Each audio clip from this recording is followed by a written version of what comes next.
secteur du froid, à nos jours, est en train de, bien sûr, de subir une révolution par rapport au changement climatique, dans le sens que le secteur du froid est pris comme un élément et comme un secteur qui contribue au changement climatique.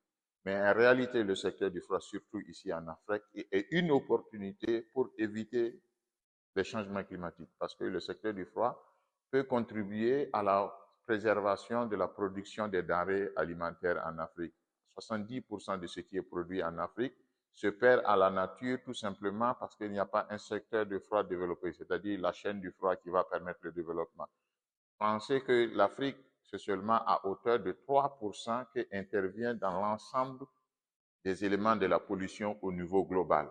Donc, vous voyez que en Afrique, on jette à manger et on importe à manger. Donc, on utilise des ressources, qu'on dépense l'énergie et bien sûr, on est encore en déficit tout simplement parce que le secteur du froid n'est pas développé. Donc, le secteur du froid, par rapport à la question du climat, ce n'est pas un problème, mais c'est plutôt une opportunité, c'est une solution au changement climatique et bien sûr au développement du continent. Ça, c'est une opportunité pour les techniciens, surtout ici en Afrique, de pouvoir se professionnaliser parce que, comme vous le savez, malheureusement, en Afrique, les techniciens ne sont pas considérés. Mais si vous pensez que tout ce qui existe à nos jours modernes aujourd'hui ne peut pas exister sans le domaine du froid. Vous pensez ce qu'on mange, ça sort des chambres froides, ça sort des frigos.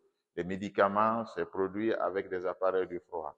Et le transport, même la télécommunication, les appareils de froid, les appareils téléphoniques qu'on utilise, les data centers, sont climatisés. Même nos personnes dans les bureaux, il faut de la climatisation pour vivre. Donc, le froid occupe un rôle important à nos jours d'aujourd'hui, que malheureusement, le secteur du froid et les techniciens, jusqu'à aujourd'hui, ne sont pas pris en considération. Donc, c'est une opportunité, bien sûr, avec les programmes de certification qui sont en cours dans les pays, de valoriser le secteur et de mettre, bien sûr, le secteur dans les priorités du développement. Et d'ailleurs, je profite de votre micro pour appeler les décideurs politiques africains de pouvoir prendre en considération un programme prioritaire de développement du secteur du froid dans le continent.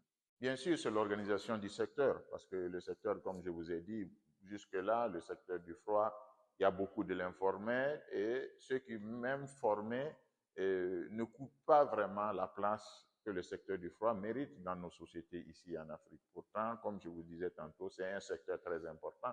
Donc, c'est une opportunité d'organiser le secteur. Pourquoi ne pas avoir, bien sûr, dans l'ordre des techniciens du domaine du froid dans un pays, pour que chacun sache à qui il va s'adresser quand il a besoin.